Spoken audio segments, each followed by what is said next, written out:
Iran has arrested 6 Afghan military officers and a soldier who said they were hunting for Taliban militants in the border province of Sistan-Balochistan.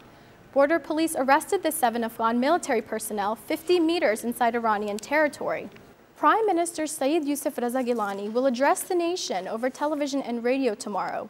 According to official sources, during his address, the Prime Minister will update the nation about national and international matters, steps being taken for reconstruction and rehabilitation in flood-hit areas, and the current political situation in the country. 2 Palestinians were killed and a third wounded in a pre-dawn Israeli airstrike north of Gaza City. According to Palestinian medics, one of the men died immediately, while the other succumbed to injuries after being brought to a hospital. The U.S. accounts for 25% of the world's greenhouse gases generated by humans, and the Kyoto Protocol's success depends on U.S. participation. However, President Bush has dismissed the idea of support.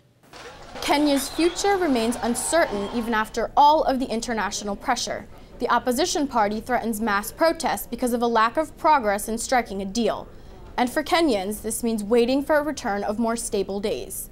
Noorulain Khawaja, CNN, Washington. In the last half-century, the global warming rate has nearly doubled, and there is no indication that it is going to slow down. What we do not have is time. The time for action is now. The unprecedented challenge of climate change demands unprecedented action. This was the plea from the UN Secretary-General Ban Ki-moon at the UN Climate Change Summit held in late September. The Kyoto Protocol aimed at reducing the world's greenhouse gas emissions from industrialized nations has been supported by many developed countries worldwide, but not the United States. In 2001, President Bush withdrew U.S. support for the Kyoto Protocol, a decision seen by critics as being irresponsible. The president's goals are not aspirational, they're procrastinational. What the president wants to do is set up a whole new process that will end just as he is leaving office and pass this red-hot issue on to his successor. President Bush has criticized the treaty, calling it unrealistic and a potential harm to the U.S. economy. He favors another alternative for reversing global warming. Our guiding principle is clear.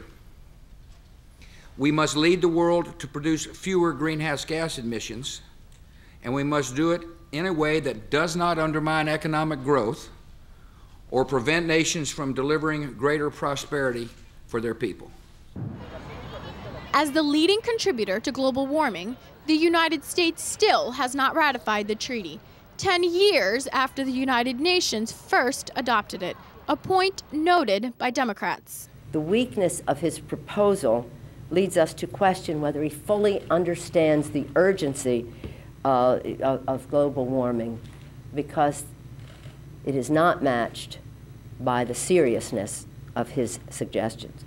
The facts are conclusive, the science is clear, and yet the president continues to be in denial. The U.S. accounts for 25% of the world's greenhouse gases generated by humans, and the Kyoto Protocol's success depends on U.S. participation. However, President Bush has dismissed the idea of support. Noorulain Khawaja, CNN, Washington. For Kenya, the international pressure is on. The political chaos sparked by the disputed December elections has raised worldwide attention and concern. No peace! No peace! Turmoil. The streets of Kisumu continue in chaos. A crisis that was started after the December elections won by President Moi Kibaki but questioned by the opposition and international observers.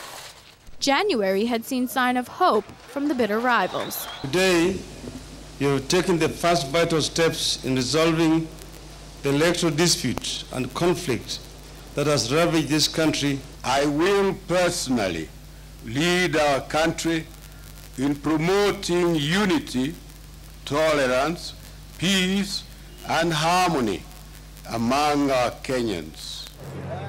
Kenya, a prosperous and once peaceful nation of 36 million, was always seen as one of the more stable countries in the region, a role that Washington is keen on preserving.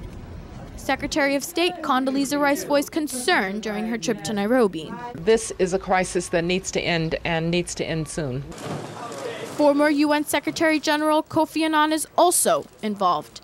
He has spent the last several weeks mediating both the ruling party of President Mwai Kibaki and the opposition led by Raila Odinga. This is a process that has full support of the European Union, the US administration, the African Union, and the United Nations. The full international community is engaged, and they would want to see this issue resolved as quickly as possible.